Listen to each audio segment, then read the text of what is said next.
High বন্ধুরা, তোমরা সবাই কেমন আছো? আজকে ফের একটা রান্না নিয়ে চলে এসেছি। প্রথম গরম তেলের ওপর পেঁয়াজটা ছেড়ে দিলাম, তারপরে কাঁচা লঙ্কাটাও ছেড়ে দিলাম। আস্তে আস্তে লাল লাল করে ভাজার পর একে একে আলুগুলো সব ছেড়ে দেবো, দিয়ে একটু নেড়ে ছেড়ে নিয়ে ভালো করে একটু ভাজা ভাজা হয়ে যাবে আলু। আমাদের ঘরটা পোছা হয়েছে, তোমাদের ঘরটা পোছা হয়নি। খুব সহজ রান্নাটা বন্ধুরা, তোমরা দেখলেই বুঝতে পারবে।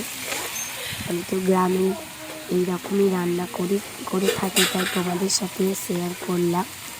দেখো বন্ধুরা, আলুটা যতক্ষণ না ভাজা ভাজা হচ্ছে ততক্ষণ কোনো মশলাপাতি আমি দেবো না। আলুটা ভাজার পর টমেটোগুলো দিয়ে দিলাম। ভাজার পর দেখো বন্ধুরা, আলুগুলো কত সুন্দর দেখতে লাগছে। তারপর একটু লবণ ছড়িয়ে দিলাম স্বাদ মতো। তারপরে নেড়ে ছেড়ে টমেটো আলুগুলো আর একটু ভাজা ভাজা হবে, একে একে সব মশলাগুলো দিয়ে দেবো। বিশেষ কিছু মশলা দেবো না বন্ধুরা, হলুদ গুঁড়ো দিয়ে ভালো করে তরকারিটা নেড়ে নিলাম। এই মাছ রেসিপিটা হলো মোয়াটি মাছ আলু দিয়ে মাখা মাখা তরকারি। আমার তো হাজবেন্ড খেতে খুব ভালোবাসে, তাই আজকে করলাম। এই লঙ্কার গুঁড়ো দিয়ে দিলাম। পুকুরের মাছ বন্ধুরা ধরেছে, তাই খাবে বলে তাড়াতাড়ি রান্না করে ফেললাম। তাই জন্য ভাবলাম তোমাদেরকেও বলি, দেখাই। তারপর অল্প পরিমাণে জল দিয়ে দিলাম, দিয়ে তরকারিটা একটু নেড়ে ছেড়ে নিলাম। নেড়ে ছেড়ে নেওয়ার পরে যতক্ষণ না তরকারিতে জল দেওয়ার পরিমাণ মতন জল দেওয়া হলো, তারপর যতক্ষণ না তরকারিটা ফুটবে ততক্ষণ আমি মাছ ছাড়বো না। দেখো বন্ধুরা, তরকারিতে জল দিয়ে দিয়েছি।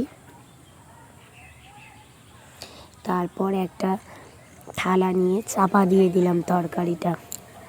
যতক্ষণ না ফুটছে তরকারির মধ্যে মাছ দেওয়া যাবে না। এই ফুটে গেছে তরকারি প্রায়, তার একে একে মাছগুলো দিয়ে দিলাম। সব মাছ না বন্ধু, মোয়াটি মাছ দিয়ে দিলাম শুধু। মাছটা দেওয়ার পর তরকারিটা কত সুন্দর দেখতে লাগছে বন্ধুরা, দেখো। এই পুঁটি মাছগুলো এইটা দিয়ে দেবো। মাছ দেওয়া হয়ে গেছে, লবণটা হয়েছে কি দেখে এবার আমি তরকারিটা নামিয়ে দেবো। বন্ধুরা, রান্নাটা যদি ভালো লেগে থাকে তাহলে তোমরা লাইক, কমেন্ট, শেয়ার আর সাবস্ক্রাইব করতে ভুলো না বন্ধুরা। তোমাদের অনেক অনেক সাপোর্ট দরকার আমার। তোমরা যদি আমাকে একটু সাপোর্ট করো তাহলে আমি আরও এগিয়ে যেতে পারি, বলো বন্ধুরা। আর দেখো, আমি প্রপার তো আমাদের বলেছি গ্রামের বাড়ি, তাই আমাকে উনুনেই রান্না করছি। গরমে কিন্তু উনুনে রান্না করতে খুবই কষ্ট হয় বন্ধু। তোমাদের ওইদিকে কিরম গরম পড়েছে সেটা কমেন্টে জানিও। অবশেষে দেখো তরকারিটা হয়ে গেছে, আমি একটা পাত্রে ঢেলে ফেলেছি। আর তরকারিটা তোমরা দেখো কত সুন্দর।